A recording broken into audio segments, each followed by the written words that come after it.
નમસ્કાર દર્શક મિત્રો, હું છું રૂપલ લોણીચિયા. સંપૂર્ણ ન્યૂઝમાં આપનું સ્વાગત છે. ભારત સરકારના યુવા બાબતો અને રમતગમત મંત્રાલય હેઠળ બનાસકાંઠા જિલ્લાના પાલનપુર ખાતે પ્રથમ મહિલા જિલ્લા યુવા અધિકારી તરીકે કંચનબેન રામરખિયાની નિમણૂક કરવામાં આવી છે. કંચન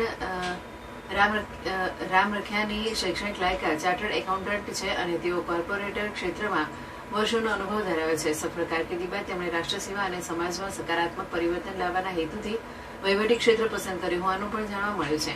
તેમણે પોતાના નિવેદનમાં જણાવ્યું હતું કે ભારતની યુવા શક્તિ દેશની સૌથી મોટી તાકાત છે અને યુવાઓને યોગ્ય દિશા, તક અને નેતૃત્વ મળવાથી વિકસિત ભારતનું સ્વપ્ન સાકાર થઈ શકે છે. તેમણે બનાસકાંઠાના યુવાનોમાં કૌશલ્ય વિકાસ, સામાજિક જાગૃતિ, નેતૃત્વ અને રાષ્ટ્ર નિર્માણની ભાવના વિકસે તે માટે કાર્ય કરવાની પ્રતિબદ્ધતા વ્યક્ત કરી હતી. તેમની નિમણૂક બનાસકાંઠા જિલ્લા માટે ગૌરવની બાબત માનવામાં આવી રહી છે. ખાસ કરીને પાલનપુર ખાતે આ પદ સંભાળનાર તેઓ પ્રથમ મહિલા અધિકારી બનતા વિવિધ યુવા સંગઠનો અને સામાજિક આગેવાનો દ્વારા તેમને શુભેચ્છાઓ પાઠવવામાં આવી રહી છે. સ્થાનિક યુવાનોમાં પણ નવી આશા અને ઉત્સાહ જોવા મળી રહ્યો છે. તેમના નેતૃત્વ હેઠળ જિલ્લામાં યુવા વિકાસને નવી દિશા મળશે.